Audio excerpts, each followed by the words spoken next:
ان لمحات کی قدر کر لیں. جس شعبے میں بھی ہیں مرنا ضرور ہے، موت سے پہلے اس زندگی کی قدر کر لیں. یہ زندگی بڑی قیمتی ہے. ساری ڈگریاں، سارے عہدے دنیا میں رہ جائیں گے اور قبر میں 7 اعمال جائیں گے. خدمت جائے گی، پیار محبت جائے گا. آپ کا عمل آپ کے ساتھ ہے، باقی سب کو پیچھے رہ جائے گا، کوئی ساتھ نہیں جائے گا قبر میں. ایک روایت میں نے پڑھا کہ ایک شخص نے، بزرگ تھے، کسی کی قبر پر 2 رکعت نفل پڑھی اور وہیں سو گئے. قریب صاحب قبر خواب میں آئے. اس نے کہا کاش تمہیں پتہ چل جائے تیری 2 رکعت کی قیمت کیا ہے. تم نہیں جانتے 2 رکعت کی قیمت، ہمیں پتہ ہے، ہم قبر میں ہیں، ہم مر چکے ہیں، ہم نہیں پڑھ سکتے. کہ ساری دنیا کوئی ہم سے خرید لے اور ہمیں الحمدللہ کہنے کی ہمت مل جائے، ہم دیتے سمجھتے ہیں دنیا مافیا سے. تو میرے عزیزو، آپ کا عہدہ، آپ کی کامیابی، آپ کے تمغے، آپ کی کپتانی، آپ کا پیسہ، بینک بیلنس، گاڑیاں یہی رہ جائیں گی. قبر میں آپ کا عمل جائے گا، اچھائی جائے گی، نیکی جائے گی، کردار جائے گا، اعمال جائیں گے. تو اس لیے خدا کے لیے تھوڑا سا ٹائم نکال لیں.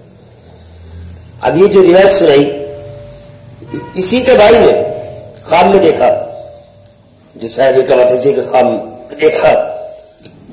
تو بھائی نے پوچھا کہ بھئی کیا آپ زندہ ہو کے دوبارہ آ گئے؟ اللہ نے دوبارہ زندگی دے دی کیا؟ کیسے ممکن ہے؟ حالانکہ یہ تو خواب دیکھ رہا تھا.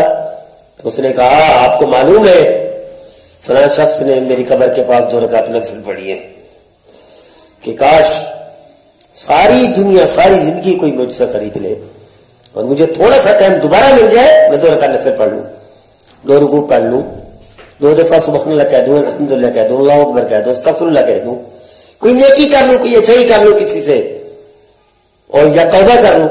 کاش مجھے موقع مل جائے. تمہارے پاس موقع ہے، تم کر لو جتنا کر سکتے ہو. تمہیں نہیں معلوم اس کی قدر کتنی ہے.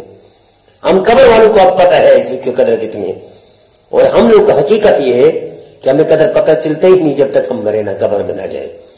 تو قبر کی قدر اس زندگی میں ہی حاصل کر لیں.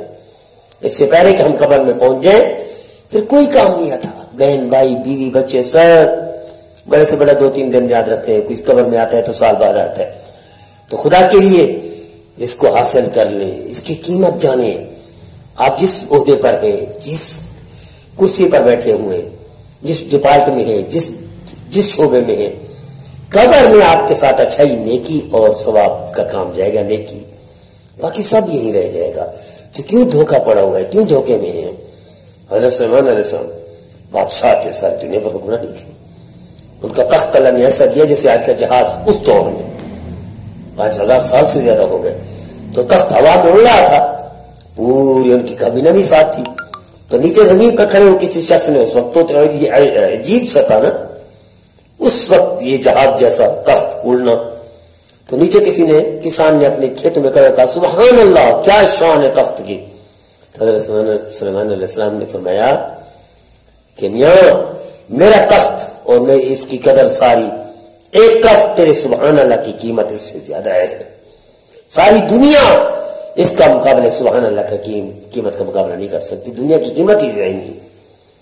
تو میرے عزیزو، میری التجا ہے اس زندگی کی قدر کر لیں. کرسی پر بیٹھے ہوئے، دکان پر بیٹھے ہوئے، کاروبار کی جگہ پر بیٹھے ہوئے، عہدے پر بیٹھے ہوئے، کچھ نہ کچھ قدر کر لیں، کچھ نہ کچھ نیکی کر لیا کرے اضافی، کچھ استغفر اضافی پڑھ لیا، کچھ درود شریف اضافی پڑھ لیا، کسی کے ساتھ نیکی کر لی، کسی کو خوش کر دیا.